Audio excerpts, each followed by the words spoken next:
औज़ुबिल्लाहिमिनश्शैतानिर्रजीम बिस्मिल्लाहिर्रहमानिर्रहीम। अस्सलामु अलैकुम। तुर्की वे व्लॉग चैनल में खुशामदीद। जो वीडियो है वो मैंने डे लाइट में बनाने का फ़ैसला किया है क्योंकि मेरा इंट्रोडक्शन है और इंट्रोडक्शन जो है वो नेचुरल होना चाहिए और नेचर से ज़्यादा क्या चीज़ जो सबसे अच्छी बात है वो ये है कि आज मैं सूरज को देख सकती हूँ। यस, सूरज को देख सकती हूँ क्योंकि मैं सूरज को नहीं देख सकती, ये निकलता ही नहीं है, ये आता ही नहीं है। जी हाँ, अपनी बालकनी में बैठी हूँ, ये देखें, और ये सूरज है जनाब साहब, ये आते ही नहीं है। ये सिर्फ संडे को आते हैं, इनकी संडे की छुट्टी नहीं होती। जैसे हमारा वर्किंग डे होता है ना, Monday, Tuesday, Wednesday, Thursday, Friday, तो इतनी ठंड होती है बाहर, फ्रीजिंग, ये जनाब साहब छुट्टी पे होते हैं। जो लोग इस चैनल पर नए हैं उन लोगों को मैं अपना थोड़ा सा तारुफ करवा देती हूँ और जो पुराने हैं उन लोगों को भी, क्योंकि मैंने जस्ट यूट्यूब चैनल बनाया है और उस पर वीडियो डालने शुरू कर दी हैं, तो एक इंट्रोडक्टरी वीडियो तो होनी ही चाहिए। तो उसके लिए सबसे पहले मैं अपना इंट्रोडक्शन करवा देती हूँ। मेरा बहुत ही खूबसूरत नाम शाइस्ता अंजुम है और मैं बहुत ही खूबसूरत कंट्री पाकिस्तान से हूँ, लेकिन मैं अपने इंडियन, बांग्लादेशी और जितने भी उर्दू स्पीकिंग कंट्री है उन I would love to help them also. So country और हर मज़हब के लोगों को खुशामदीद, क्योंकि मैं सब लोगों की, सब मज़हब की और सब इंसानियत की, सबसे पहले इंसानियत है, इंसानियत से बहुत ज़्यादा प्यार करती हूँ। मुझे पता है मैं बहुत ज़्यादा क्रिटिसाइज़ होने वाली हूँ अपनी टर्बन को लेकर, बिकॉज़ मैंने इसको फर्स्ट टाइम कैरी किया है, but I don't think so it's look bad, I think it's look nice, I like it. तुर्की इस्तांबुल में पिछले 6 साल से ज़्यादा अरसे से रिहाइश पज़ीर हूँ और मेरी सबसे बड़ी जो कामयाबी है वो ये है कि मैं बग़ैर किसी सरमायाकारी के जून 2023 में इसकी शहरियत की अहल हो जाऊँगी। ये छोटी सी बात नहीं है, ये बहुत बड़ी बात है। मेरी जो कामयाबी का ये सफ़र है, खूबसूरत सफ़र इन 5-6 सालों में, ये मेहनत और जद्दोजहद, कोशिश और हार्ड वर्क, इन सब के अलावा बहुत ही ज़्यादा इंटरेस्टिंग कहानियों से भरा पड़ा है। किस्से कहानियों के अलावा जो मेन मकसद है, जो मेन एजेंडा है इस वीडियो, थोड़ा सा मैं अपनी स्टोरी से शुरू करूँगी। जैसे मैं 2017 में यहाँ आई थी, तो पहले क्या होता था कि जैसे ही आप टूरिस्ट वीज़ा पर यहाँ आते हो तो आप रेजिडेंस अप्लाई कर लेते हो, फिर वो रेजिडेंस परमिट ज़रूरी होता है आपका वर्क परमिट अप्लाई करने के लिए। लेकिन 2022 में ये एक नया कानून निकला है कि अगर आप टूरिस्ट वीज़ा पर तुर्की आ रहे हो तो आप उस पर वर्क परमिट के एलिजिबल बिल्कुल भी नहीं हो, बिल्कुल भी नहीं हो। आपकी जो वर्क प्लेस है वो आपको होम कंट्री में वीज़ा भेजेगी, तब आप जो है वो इधर तुर्की में लीगल तौर पर काम कर सकते हो। अदरवाइज़ मैं 2017 में यहाँ आई थी और मैंने पहले रेजिडेंस परमिट अप्लाई किया था और उसमें मुझे पूरा 1 साल मेरे स्कूल ने चेक किया था कि does she really want to stay in Turkey और does she just really wanted this work visa and move to the Europe। पूरा 1 साल, तो वो मेरा 1 साल जो है वो वर्क परमिट के बगैर गुजरा है, जो कि वो 1 साल मेरा जो सिंपल रेजिडेंस परमिट के साथ काम करने के लिए यहाँ गुजरा है वो बिल्कुल भी इंक्लूड नहीं होगा। मेरा होता है जून 2018 में जो पहली दफ़ा मेरा वर्क परमिट अप्लाई हुआ था, उसके बाद कंटिन्यूसली आप अगर आप 5 साल तक काम करते हो तो उस पर आप 5वें साल मुकम्मल करने के बाद तुर्किश नेशनैलिटी के एलिजिबल अहल हो जाते हो। आपको नेशनैलिटी आप अप्लाई कर सकते हो, you can get the nationality.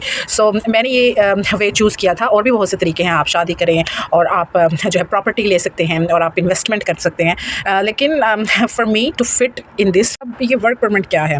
Work permit actually जब आपको जॉब की ऑफ़र होती है तो जो आपकी जॉब प्लेस है, काम करने वाली जगह है, वो आपका मिनिस्ट्री ऑफ लेबर से अप्लाई करती है वर्क परमिट के लिए।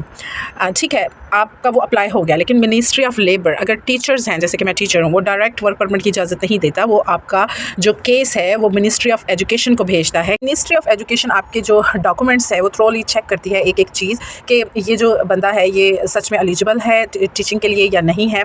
तो रिक्वायरमेंट्स क्या हैं उसके लिए मैं एक अलग से वीडियो बनाऊंगी। अभी तक यही कि जब मिनिस्ट्री ऑफ MEB मिली एतिम बिखान अगर वो ओके करती है तो मिनिस्ट्री ऑफ लेबर जो है वो आपको वर्क परमिट जारी कर देती है।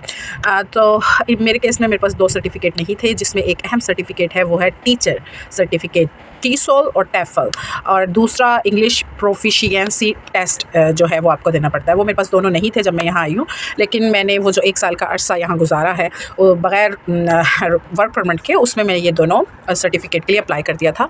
और आपका ये ब्लू कार्ड आपको मिल जाता है, तो आपकी जो वैल्यू है वो बिल्कुल एक तुर्किश सिटीज़नशिप की तरह होती है। आप इस पर यूरोप का वीज़ा अप्लाई कर सकते हो। मैंने अप्लाई किया था 2022 में, तो मुझे मिल गया था जून जुलाई अगस्त 3 महीने का मुझे वीज़ा मिला था यूरोप का। मैंने मैंने ग्रीस का अप्लाई किया था। तो ईज़िली बहुत ईजी हो जाता है। अगर जब आपका वर्क परमिट आ जाता है तो आपकी जो जॉब प्लेस है, जो आपकी वर्क प्लेस है, वो आपका जो सोशल सिक्योरिटी नंबर होता है उस पर गवर्नमेंट को टैक्स पे करती है, हर महीने टैक्स पे करती है। मैं आपको एक छोटी सी एग्जांपल देती हूँ। जैसे अब यहाँ की तनख्वाहें हैं उससे 3 गुना ज़्यादा एक फॉरेनर को तनख्वाह दी जाती है, तो उसमें से तकरीबन 15% जो है वो गवर्नमेंट को टैक्स चला जाता है। आपकी ग्रॉस पे में और नेट पे में फ़र्क होता है।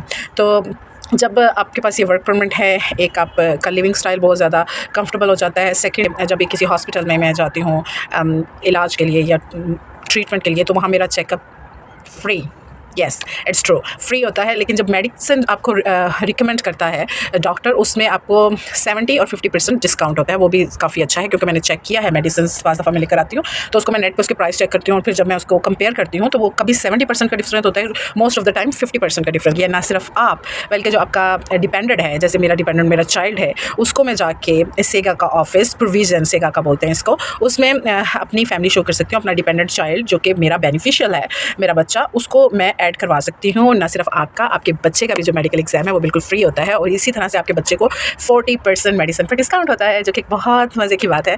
वर्क परमिट के साथ और भी ज़्यादा फैसिलिटीज़ होती हैं। जैसे आपको यहाँ के गवर्नमेंट के स्पोर्ट्स हैं, स्विमिंग पूल्स हैं, और भी बहुत सी चीज़ें हैं। वहाँ आप जाके अपना इंदराज करवा सकते हैं, और उधर जाके आप अपना साल के लिए 6 महीने, 1 महीने के लिए रजिस्टर्ड हो सकते हैं। उन सारी फैसिलिटीज़ से आप फ़ायदा उठा सकते हैं। जैसे कि मैंने अब मेरे करीबी, लेकिन उसके लिए सबसे अहम चीज़ आपका एड्रेस है। अगर एड्रेस उस इलाके का नहीं है तो आप उस जो फैसिलिटी है उससे फ़ायदा नहीं उठा सकते। सबसे पहले आपने, जस्ट फॉर एग्जांपल मैं एक छोटी सी एग्जांपल देती हूँ। मैं यहाँ एक गवर्नमेंट का स्विमिंग पूल है, जिम है, तो उधर जाके जब मैंने रजिस्ट्रेशन करवानी चाहिए तो उन्होंने सिस्टम में मेरा नंबर डाला और कहा कि आप यहाँ रजिस्टर्ड नहीं हो, क्योंकि मैं 5 साल पहले से यहाँ से मूव कर गई थी और फिर दोबारा मैं इस जगह पर आई हूँ। तो फिर मुझे जाना पड़ा, अपना रजिस्टर करवाना पड़ा। जब सिस्टम में वो शो हो गया तो तब आप जो है वो फैसिलिटी हासिल कर सकते हो। सेम ऐसे होता है गवर्नमेंट स्कूलों में। जब आप बच्चे का दाखिला करवाना जाते हो तो जिस जगह पर आप रिहाइश पजीर होते हो, उसी जगह, उसी इलाके में जो है वो आप बच्चे का दाखिला करवा सकते हो, क्योंकि सिस्टम में आपका जब आपको एक फ़ॉरेन ID नंबर मिल जाता है, वो हमारे एक शनाख्ती कार्ड की तरह होता है। इसकी वीडियो बनाने का मकसद यही है कि मैं एक थोड़ा सा इंट्रोडक्शन दे सकूं कि ये जो सारी फैसिलिटीज़ हैं जो मैंने आप तक हासिल की हैं वर्क परमिट को लेकर,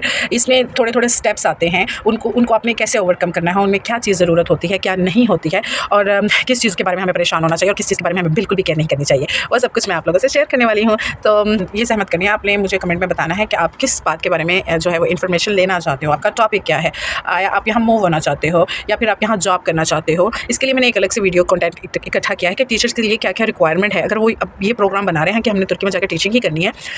और एक मज़े की बात, जो टीचर्स हैं टर्की में, टीचर्स की तनख्वाह डॉक्टर की तनख्वाह के बराबर होती है।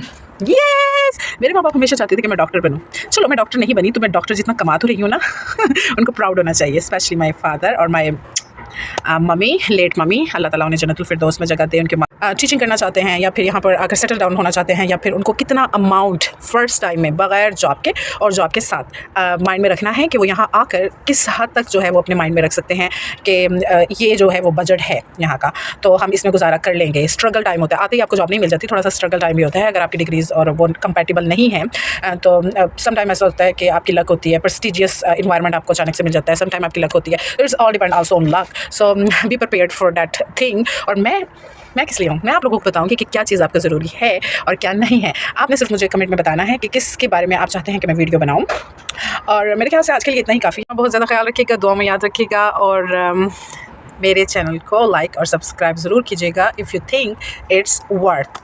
बाय बाय, अल्लाह हाफिज़।